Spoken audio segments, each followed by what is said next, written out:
Hello, everyone. Welcome back to another episode of AKP Sports Talk. As always, I'm Ari here with Korea. Back for another Monday recap of another weekend of football. Um, we also have postseason baseball starting tomorrow, which we'll probably get into at some point as well. But first, we'll start off with a recap of college football Friday and Saturday. Korea 2-3, I believe you were across the 2 days. But two good winners. What were your takeaways from your five plays from Friday, Saturday? Yeah, in terms of the college football slate, obviously started off with our big whale of the weekend winner. Great to see. Obviously, it was a little sweaty toward the end, but Rutgers getting the win there. Obviously, took a little bit of help from, the fact that Grady Gross missed a couple field goals, but, he neither here nor there. Some play calling issues on, Washington's side. Rutgers, I thought they were going to establish a little bit more of the run, but they did just enough, obviously, to obviously get two TDs, one from Monogany and then the other one, their backup running back, who obviously has pretty good prowess. And we always, we never really talk about, Rutgers being like a really good, running back school. But obviously, they just got Pacheco, obviously, from that school. So obviously, that's a tale to show, Rutgers, with that offensive line can produce some really good backs. So, Rutgers was definitely a great look at home, especially on that Friday night. It was a jersey bet. You saw the jerseys all black, just electric environment. Great to see Rutgers get that win, obviously, just with a little bit of magic from that missed kick at the end from Grady Gross. So obviously, sweaty, but obviously a great winner there, obviously, as that line was getting closer and closer throughout the week. And then obviously Oklahoma, the legacy comeback that it was, obviously, that was my favorite play outside of Rutgers this entire weekend, just taking Oklahoma straight up on the money line. And it was more of a, I'd say, similar to UCF kind of comeback, obviously. They were down by 10 entering that fourth quarter. Their offense couldn't do anything at all. Hawkins just could not find anything. He was really showing that, young, the fact that he's young and he doesn't really know the true SEC environment, on the road, definitely was just not, the best start to make. But, obviously kind of started with that pick six, obviously that Peyton Thorne had, and that ran all the way back. And then all of a sudden Oklahoma had a tie game, and you're thinking, oh, well, this can make this game interesting now. And then all of a sudden Oklahoma now up by, they were up considerably. And we're thinking, what has happened here? Well, the offense for Auburn, like I said, they are more of a big play kind of offense. They have big plays like 32, 33 yards. And if they're not getting those big plays, then it's just going to be a stalled offense. And you can see throughout the entirety of the game, even though Auburn had a comfortable lead, you could still see Peyton Thorne emotional with his coach on the sideline, with his receivers as well, not really getting in sync. It was just a tough game for Auburn offensively. And I think that it's going to continue now with, the look at their upcoming schedule, not friendly at all. So Oklahoma, even with all their offensive issues right now, they still edge out the win, which is what I was hoping for. Backing their defense, yes, which obviously they did show up, and I was just more backing the defense, obviously, and obviously the offense, helped a little bit, but they did just enough to get that win. So obviously, as the line was going, in Auburn's way, I loved that Oklahoma plus money there. So obviously, it was a close one, but a great winner there. UNC Duke, wow, Malik Murphy. Oh, my goodness. How is this man? How is he at Texas? I want to know. When you look at the Texas quarterbacks right now and you see that Malik Murphy transferred from Texas, this guy sucks, okay? I don't like to beat around the bush when it comes to these kind of guys, but, I mean, for 3.5 quarters, this guy put up nothing. He didn't do anything at home. His offense couldn't go anywhere. He was throwing the ball. He was 14 of 33 at one point, couldn't move anything. And then the miraculous comeback happened, right? And they won by one, obviously. So, and then on the other side, UNC, Jacoby Criswell as well. I mean, my goodness, you're almost like you're almost like Jameis Winston and Jamarcus Russell combined into one quarterback. That is Jacoby Criswell. This man is so bad. He tries to be good, but he just stinks. It's just not it. And I thought the offense was going to get moving. Didn't do anything. It was just a bad day. Both offenses really struggled against the defenses. Like I said, the running offense for UNC didn't do bad. Obviously, Hampton, was their main contributor on offense, but didn't find the end zone once. So that's just a tough look there. And then South Alabama, yeah, it was never them. It was never. That was a horrible read. As soon as I saw Nussmeier have that 71-yard catch immediately within the first 10 seconds of the first quarter, I knew South Alabama was going to be in for a rough time. I knew they were going to be in for a long first half, and yes, it was. So that was a horrible read for me. So I'm going to take the L there. And obviously, in our combative match of the weekend, obviously, Ari, congratulations. You had Illinois. I had Penn State, which unfortunately lost. But I'm not going to beat myself too much over it. It was a pretty good defensive game from the most part. You can say both teams had opportunities to either make it close or stretch it out for Penn State. But in the end, obviously, it was a 14-point win. So, at the end, it's not like it was a 7-point win or some kind of, fluky last-second field goal. Penn State pretty much established themselves with the run, but they couldn't really do anything in terms of the pass, which is what obviously Illinois succeeds in, obviously, with their secondary, limiting the pass. And obviously, Illinois, they really got something, I think, going on that first drive, but then just couldn't do anything. That Penn State defense is for real and ferocious. So, obviously, this is, I think, breaking the streak of James Franklin as a 6 to 24-point favorite. He usually covers those spots. So obviously this was the first game he didn't. So I'm not going to beat myself too much. Just I went back in a good system here. So even though Malik Murphy pretends to be a quarterback, and South Alabama's defense was never there. Obviously, not beating myself too much. Obviously, 2-3 weekend with more of the considerable units going on. Those first two winners there. So I'll definitely take on some positive units after a great Saturday. Ari, I know we had our Rutgers whale of the weekend. How else did you do on Saturday? Yeah, 2-2 for me. Two tough losses on the totals. The Oklahoma State Kansas State lost by, I think, like 5 or 6 points to 62, and that included a 7-minute span in the second quarter where they scored 24 points. So it was looking great through the first quarter and 5 minutes of the second quarter, just 10 points, and then the points exploded. There was like one of the Oklahoma State corners just fell, and that led to a wild touchdown for Avery Johnson to I forget the receiver, but I think that was like half of the second quarter. There's a bunch of big plays in the second quarter, and even with all of that, it still barely went over, but it went over. And then Oklahoma-Auburn, part of Oklahoma's big comeback in the fourth quarter, unfortunately cost the under. It was soaring under through 3 quarters, and then 17 points in the fourth, including the pick six, like you said, was all. And then even then, it was looking like it could sneak under. But then they kicked the field goal with a minute left or 2 minutes left in the last couple of minutes that pushed it over, unfortunately. So those were two tough that went over by one possession essentially. But then the 2 wins, Rutgers, like you said on Friday, was a good win. It was a little bit sweaty at the end. For most of the game, it wasn't sweaty though. And then Illinois, like you said, I was just backing their defense keeping the game. I thought that it would be a little bit higher scoring, what was it? It was 21-7 to like a 27-14. I thought they'd score more than 7 points, even with how good Penn State's defense is, but their defense was still able to do enough, obviously, to keep them within the spread. So yeah, 2-2 day for me for Friday and Saturday.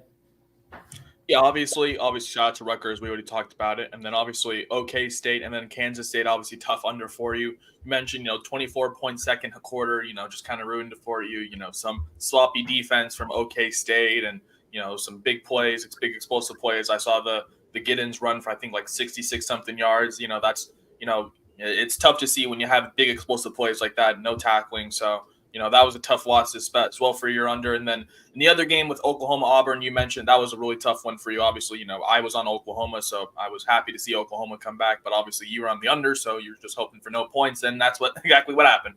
Oklahoma scored 17 unanswered from down 21-10 leading and then winning the game 27-24. You mentioned with that last-second field goal. So that was a tough one. And then obviously, we already talked about Illinois. You mentioned, Illinois' defense keeping them in that game, and that's exactly what they did after they got out to a 7-0 lead. You mentioned it as well. I thought they were going to, I thought this game was going to have a little more offense, but I think it just showed, Big Ten defenses are for real. And, Illinois, obviously one of the better defenses in the Big Ten right now, and then same for Penn State as well. So obviously, 4-5 weekend from the both of us in terms of college. So we're definitely, not going to beat ourselves too much over it. But obviously Sunday, that's where we're cooking right now. And that's where I'm cooking right now. We had a great Sunday for me, obviously. First, me on the Chargers, that was a great win. It was very, very sweaty the whole game, obviously, with the Chargers having a 10-0 lead after the first quarter. Obviously, sloppy offense from Mahomes having that interception, and then Rashid Rice, whatever that was. And then but I was just more backing the Chiefs defense, and that's exactly what they did throughout the rest of the game. They were limiting Herbert, not having big explosive plays. Obviously, I know they were driving down the field sometimes, but it was mostly, the pass rush, Chris Jones and those guys up front, really sealing the deal, to keep this game pretty close, because obviously, it could have gotten way out of hand early, with how it was looking for the Chiefs offense, obviously. But the Chiefs defense was the one thing I was more backing on, and that's exactly what they did. They showed up. Nice to see. Obviously, only allowed 10 points on the afternoon. Just limiting Herbert. And his ability. Obviously, we saw it. I think it was on that first TD drive. He was already limping off the field. As he was going off after that TD pass to McConkey. So, he was never really. I don't even think he was near 50% in that game. He just wanted to, have an opportunity to beat the Chiefs, which, I think, anyone would want to have that opportunity, but a tough loss for him. So obviously that was great for our bet here, just backing their offense not to really do much. And that's exactly what they did. Steve Spagnuolo always plans for opposing offenses. So that's why I always like the bet there. So Chargers team total under 16.5 there was a great look there. And then the Ravens, obviously -2.5 was pretty sweat free. I mean, I was in the car, and as soon as I saw Derrick Henry just have an 87-yard run, I was like, oh, this is probably going to be a good night then. I mean, the pass rush, you can say, got to Buffalo, and then obviously, they were keeping themselves in this game, but then, the trick play that they had that was just an absolute disaster that obviously got going, in the Ravens' way. That kind of, I guess, put them out of that game, out of reach, obviously, and it was just the Ravens controlling it with their defense, getting the 35-10 win at home. So obviously, Ravens -2.5 was a great look there.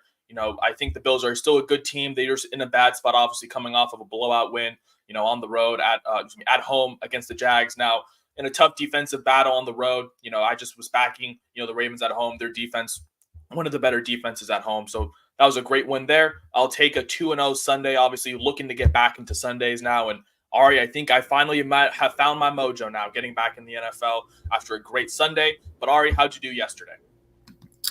Yeah, 1-1 Sunday for me. I had the Raiders, and I once everyone was ruled out, I backed out off of that, and they wound up still winning, so that was unfortunate. Them beating the Browns with all that they were without. I mean, I still like the Raiders, just it wasn't enough for them to be one of my, top two plays. And unfortunately, the Commanders-Cardinals hooked under. I think it was 24 in the first half. They both scored touchdowns right away, and then a couple stops. There was a turnover deep in the territory. I believe, if I remember correctly. I was watching the game, if I remember correctly. But yeah, that was a disastrous from the Cardinals. They scored the very first drive, a touchdown, 7 points. Marvin Harrison caught a touchdown, and then the rest of the game they scored 7 points against the Commanders defense at home. That was definitely a tough loss, and obviously another impressive game from Jaden Daniels and the Commanders offense. And then going to my other play, the Bucs was pretty much sweat free the whole way. There was a little bit of sweat when the Eagles blocked the extra point of Tampa Bay and ran it back for a safety, and it cut it down to 14 with them getting the ball back, so that made it a little bit sweaty. But other than that, the Bucs, I think, were up 24-0 at one point, and then they were winning the entire game. I think Jalen Hurts didn't even complete a pass in the first quarter or until late in the first quarter, something like that. Obviously, they were clearly missing A.J. Brown and Devontae Smith. So now they go into their bye. They should be fully healthy, obviously, after the bye, so they should get them back after. But yeah, that was a good win. So yeah, 1-1 day for me in the end. Yeah, obviously we'll take the 1-1 day. Obviously, you mentioned your play was the Raiders on Friday, but obviously with all the injuries with Devontae Adams, Max Crosby ruled out, you were a little hesitant, and the line was suggesting that as well because the Raiders were -1.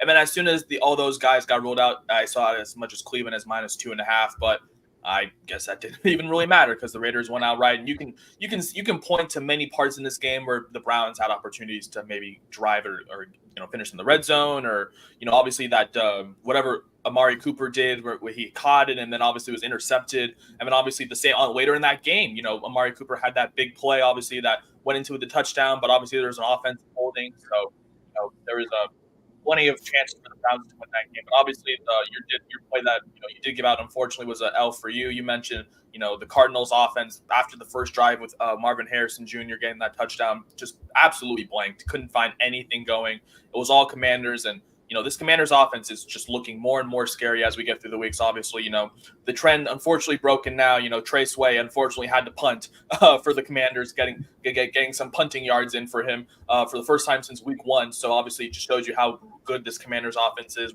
right now. It's really clicking. And the best part is they didn't even have Austin Eckler last week, and obviously we see him more as a goal line threat. But I think Brian Robinson Jr. emerging as more of a power down back. We see Daniels use it with his legs as well. This Commanders offense is looking more and more scary. And if the defense can play like that, Commanders might shake things up in that NFC East for sure. So obviously, a tough loss for you. And then you mentioned the Bucs, the Eagles, my goodness. I saw a stat that I think Sirianni has lost 10 of his last 13 games as a head coach. Like, you got to think, and everyone was talking about Nick Sirianni as a mastermind after that 1 year where they went to Eagles to the Super Bowl, and now can't even win. Has lost 10 out of 13.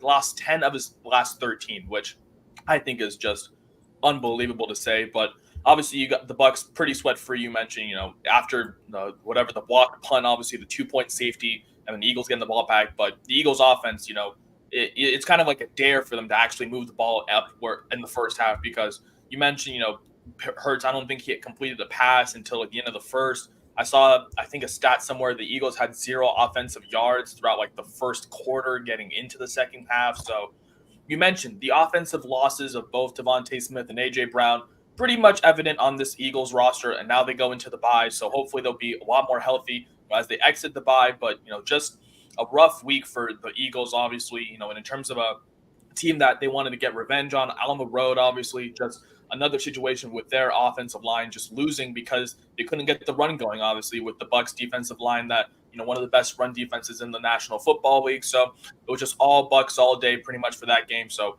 1-2 day for you, 2-0 day for me, obviously, 3-1 weekend. We will gladly take that. Obviously, we're going to get into tonight's game, but as already mentioned, we are now entering the postseason for Major League Baseball, officially now crossing over obviously there is some playoff baseball today with the Mets and Braves, but outside of those teams, just want to do a recap of how I did this season in terms of the season long entries. First, I gave out, I believe, 5 teams in terms of win totals, 2 out of 5. First, the Diamondbacks. They clinched that last week. I got them at 84.5 with their over. Obviously, they are pretty much just sitting and waiting to see what happens in this Mets-Braves game. But obviously, a great season nonetheless for them. Obviously, it was a little bit of a rocky start, but as soon as the All-Star break kind of came and went for them, obviously, that's when they're hitting really took to the next level. Obviously, August or the end of July, you could obviously say as well, with Eugenio Suarez having another 30 home run season, obviously turning up in September. Ketel Marte, all those guys, they got in terms of the bats for that specific reason. Even with their struggles on the mound, obviously with Jordan Montgomery and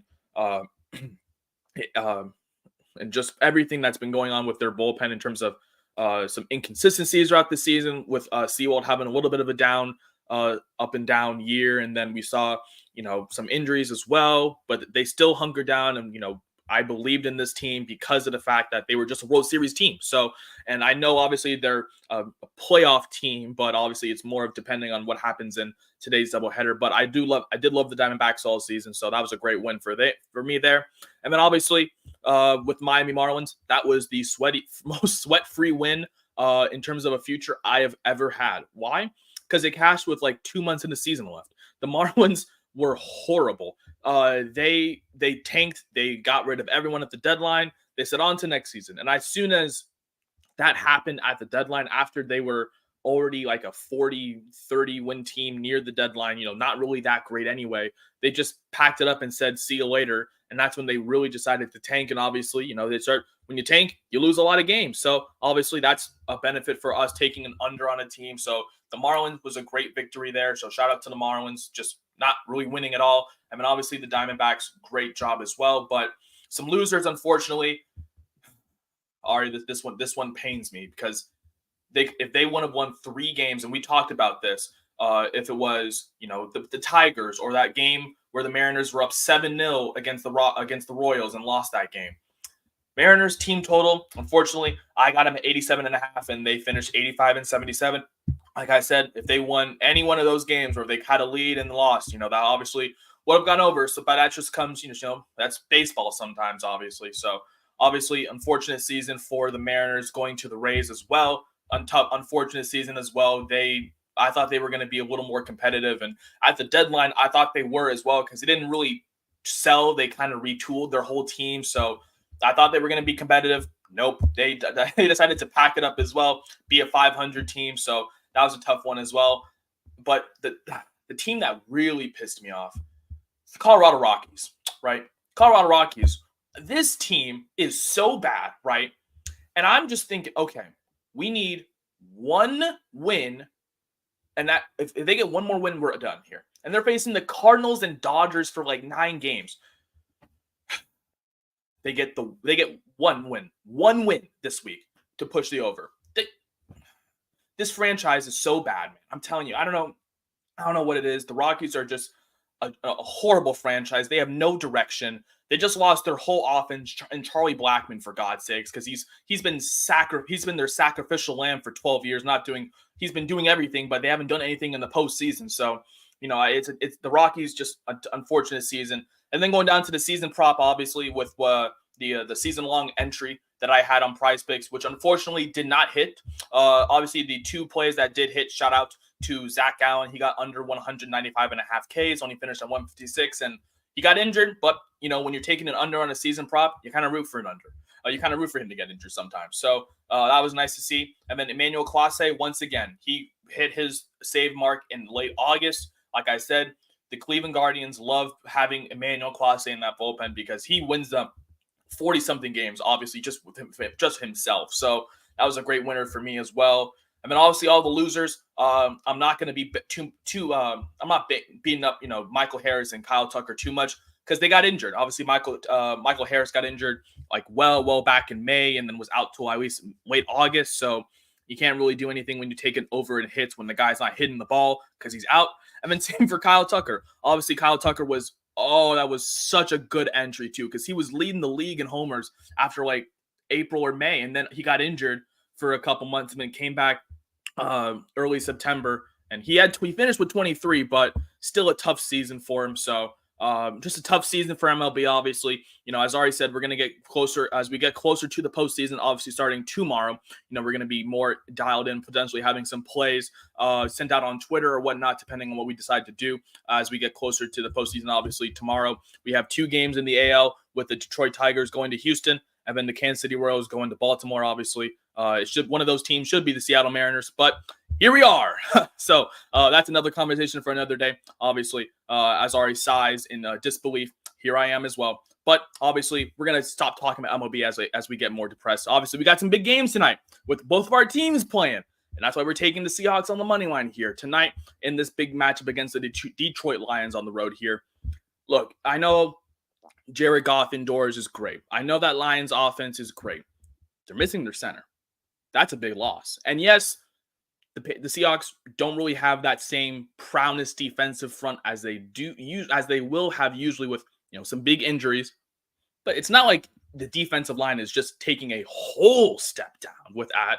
I still think this defensive line applies pressure. And honestly, when you look at the losses compared to offensive defense, you need your center, right? That's the guy snapping you the ball. That's the guy you depend on, if in a hard count situation. That is that guy. And to have a backup coming in a pretty big game, I'd say, is definitely not what you want, especially with the Seahawks defense, who 1 applies the most pressure in terms of passing, in terms of quarterbacks, and 2, they have one of the better pass rushers in the league here. And then, And for all you people, oh, he's just a homer, he's a Seahawks fan. Well, I don't know. Ari, do you remember the last time the Lions beat the Seahawks? Because that was years ago. I mean, years ago, right? And I'm not discrediting this Lions team, right? They have one of the best offenses we've seen. David Montgomery, Jahmyr Gibbs, Jamison Williams finally emerging. They still have St. Brown. Laporte is a little banged up, but he's good to go as well. But when you just look at the losses compared from offense to defense, I think that loss on offense is going to be a huge part, because we always talk about how the Lions offensive line is one of the best graded offensive lines. And if you take one guy out, that's taking a big part of that offensive line. So I think the Seahawks potentially sneak out with some last second field goal. Obviously, the last time the Seahawks went to Detroit, that game went into overtime and we know who won. So obviously, I'm just backing that again. I think this is going to be a really fun game tonight. Obviously, the other game is, the other game between the Titans and the Dolphins, that, quarterback battle between Will Levis and Tyler Huntley. Yeah. I'm just going to be mostly for not just personal reasons. So I'm just thinking the more intriguing game here, taking the Seahawks straight up on the money line here. I also like JSN to score tonight. I know he's around plus 200. I don't really give out player props like this, but I do love Jackson Smith and Jigma just in terms of, the matchups. I think DK is going to be, one of the main targets on the offensive side. The Lions, I know they do allow the most passing yards in terms of their receivers. Obviously, with a good run defense. So I think if Geno obviously is going to be, having a Geno type day, I think he's going to find all of his options. But I think we find, one of those crazy, back of the end zone, catches that JSN knows how to make. I think he can definitely make that tonight. So I'm on JSN to score. I know he's around plus 200. I think that's great value for him. Watch this on the. Do you see what just happened?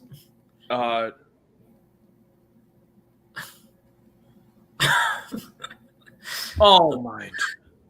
If you just saw what happened in the Mets-Braves game, the ball was broken.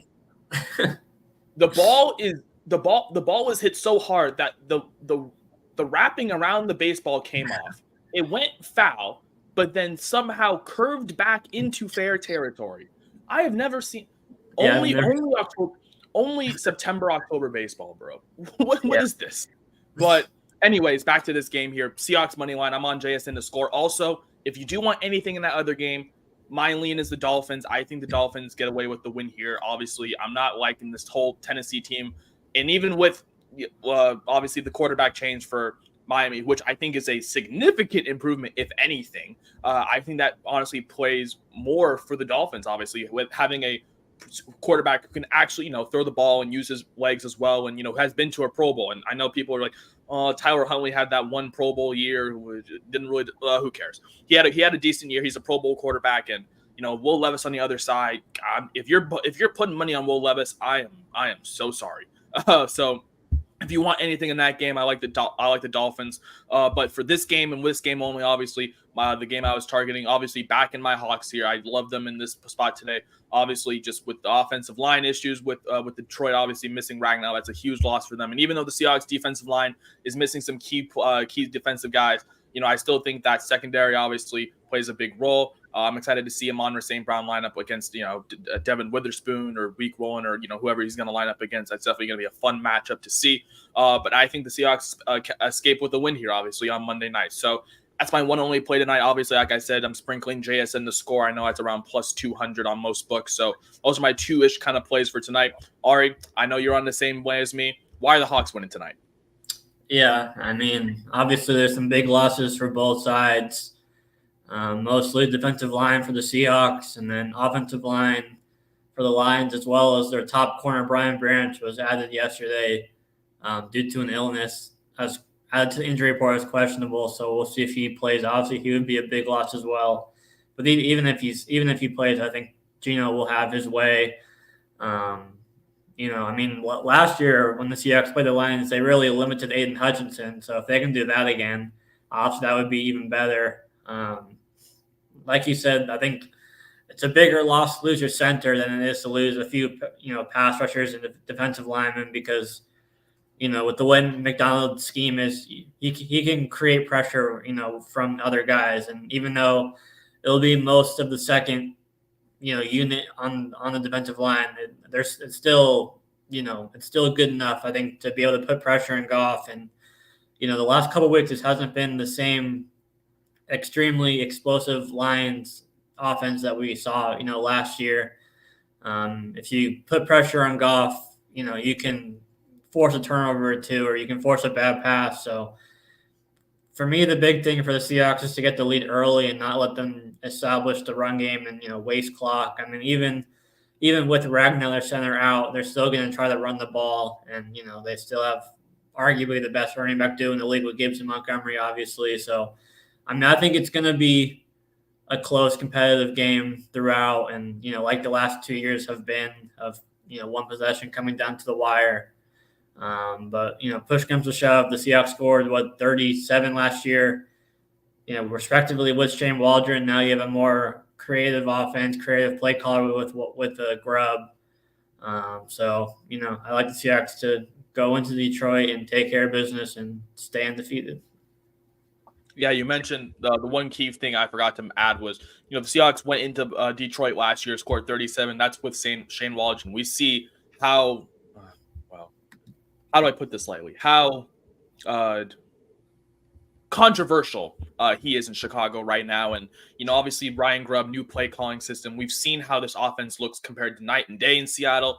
A lot more, motion at the pre-snap motion. Obviously, finding the right matchups in open space. And Geno has really taken a big step up as well in terms of his play, obviously, when it comes to pressure. And on the other side, even though the Lions, obviously, they still have Penei Sewell and obviously, some key tackles, obviously missing Ragnar as your center, your main guy, on that line is definitely a big loss. So, I still expect the Lions to potentially, put some pressure up front. But we've seen Jared Goff, once he does have pressure in his face, he turns into Derek Carr. And Derek Carr, when he has pressure in his face, is one of the worst quarterbacks in the NFL. And same for Jared Goff. He makes some questionable decisions. If he, I don't know how he does tonight. I'm just more backing, obviously, the Seahawks, with their defense. And you mentioned, even though they're missing some of their key pass rushers, the way McDonald schemes this whole pretty much defense, or this whole team, you can say, is more of a next man up mentality that we've seen, and we've definitely seen some big guys step up in some big moments, even though, you don't really know their name. I do expect the Seahawks to make this game close. Obviously, it kind of more depends on, if the Lions establish that run game, if they do get a lead early, it might be a long day for Seattle, obviously. But on the same side, it's not that same Seattle run defense from last year. I think Seattle run defense has definitely taken a big step up, which is why I think Seattle can definitely pull out the upset on the road as 4-point underdogs. And, I've seen that line pretty much be around that same number at 4. I've seen it dip down to 3.5. I saw it grow up as the Lions minus 4.5. So I know a lot of people are just taking, the Lions are only 4-point favorites. No way they lose to Seattle at home.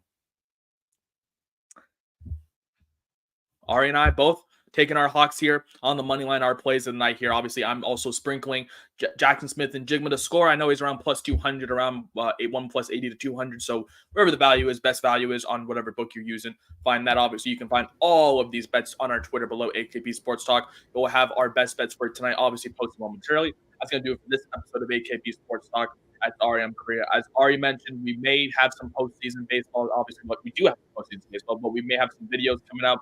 Or if not that, just check our Twitter. We'll have some potential plays sent out for whatever you like in terms of that baseball, in terms of the baseball slate that's given to us. But of course, we're going to be back for Thursday. We do got some more NFL on Thursday, so don't you worry. It's going to be rough. It's going to be a slow 2 days for you non-baseball fans. But obviously, we're going to have some NFL. We got Bucks and Falcons. We actually have an exciting game on Thursday, Ari. Bucks and Falcons. I'm very excited for that one. And obviously, more continuing into the college football slate throughout the entire week, and then finishing with the NFL, of course, on Sunday. But that's going to do it for this episode. We appreciate you guys so much for tuning in. That is Ari. I'm Korea, and we will see you guys on Thursday.